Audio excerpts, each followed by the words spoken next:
Hey, good afternoon, folks. This is Deadly Snakebite Bill coming back at you. I had a few comments that the volume was really low on the other Spartan video, so I decided to have a redo. And I've also decided to concentrate a little more on the warrior aspect of the Spartans. And on another occasion, I am going to do something on the Athenians, and then additionally another one on the wars and the results of them in a little more detail. I'm hoping I've found somebody with interest in the Spartans. I do know that we have some really good interest in the Templars, and I will be scripting and putting together another more accurate and more detailed presentation on the Templars, which that's a really interesting organization. Their history and what happened to them throughout history is also actually amazing and phenomenal story. So,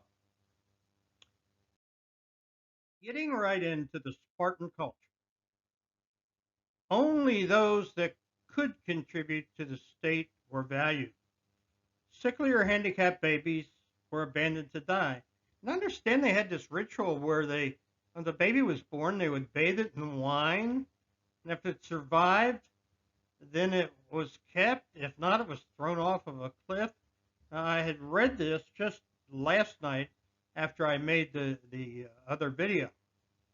Okay, above all, discipline was valued. Boys began training at 7 years old. They lived in barracks. They weren't given enough food. Uh, Instead, they were encouraged to steal. They were beaten if not following the rules. And it was the first in the world of a state-run education. Warriors were willing to die for their country, and they crushed individuality. Kind of sounds like the old military, doesn't it? Where everybody was a government issue, we all dressed the same. There was very little individualism. People followed the chain of command, and the military was an organized, disciplined entity. Oh, this meme here, the devil whispers, you can't withstand the storm. The warrior responds, I am the storm. If you go on Sergeant Grit, or you get the Sergeant Grit catalogs, or you go on grunt.com, you're going to see Marine Corps emblems on t-shirts with this saying. Huh, wonder why. Okay. Uh, the other motivational Spartan quote that I really like is the Spartans do not ask how many are the enemy, but where are they? It's from Plutarch. Kind of reminds me of stories of old Marine Corps Colonel Chesty Puller. I think he became a general. We used to have to say good night, Chesty, wherever you are, from our bunks in the barracks. But Chesty Puller was told by one of his junior officers, Sir, in Korea, Sir, we are surrounded. Chesty came out and said, good, we have them just where we want them. That's the kind of attitude that the Spartans had. Now, here's another one. I will not quit in the midst of a struggle. That is like, you know, saddle up, boys, let's get up and get going.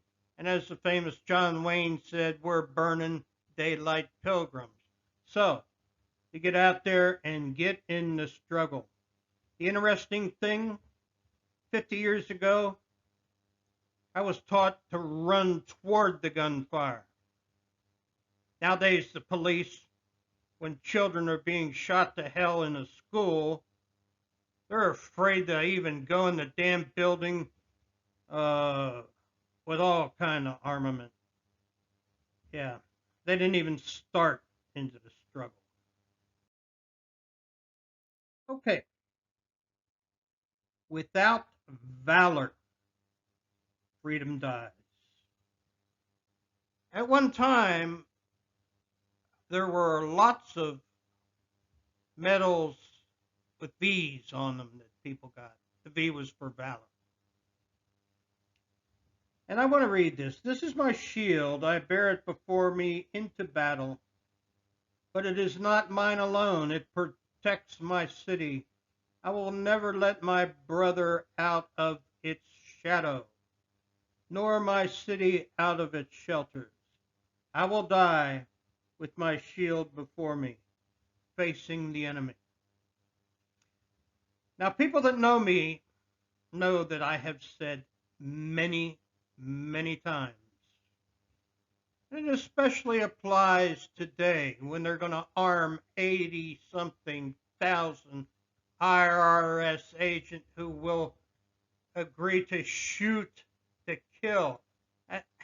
What the hell are 87,000 IRS agents with weapons and agree to kill the taxpayer when they won't even answer the damn telephone?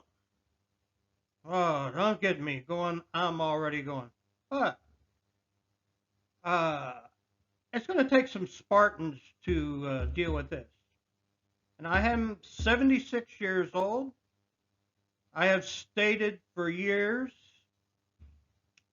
that as things keep on going, which they have, and the Bolsheviks are in the White House, I don't care if I'm in an electric wheelchair. Mark my words, I will cast my last vote in the street.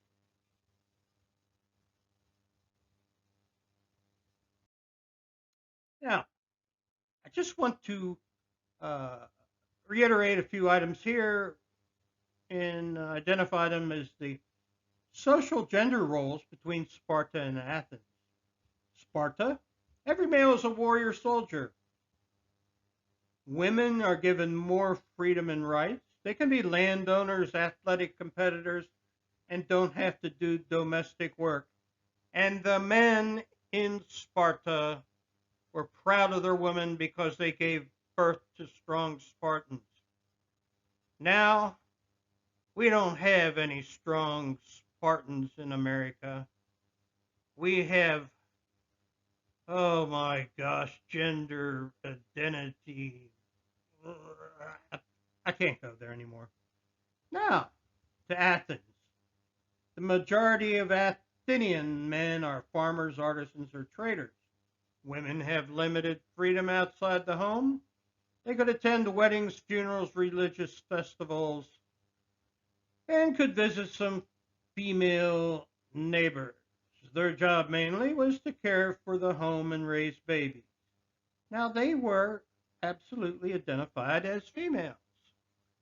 So, that's a very interesting, but I, I think that should be well defined as we continue our journey into discovering the Spartans and the Athenians. The Peloponnesian War. This is a very important occurrence in history. The causes were many Greeks outside of Athens resented Athenian domination. Sparta formed the Peloponnesian League to rival the Delian League. Sparta encouraged oligarchy while Athens supported democracy. And by the way, we do not have a democracy here. We are a democratic republic. And I wish that the Bolsheviks would get that straight. Now, the effects of the war. Athenian domination of the Greek world ended. Athens recovered economically and remained the cultural center of Greece. Democratic governments suffered. Corruption and selfish interest replace older ideals such as service to the city-state. Well, folks, this is Snakebite Bill finishing up. And for today, I want to throw a good old Semper Fi right at you.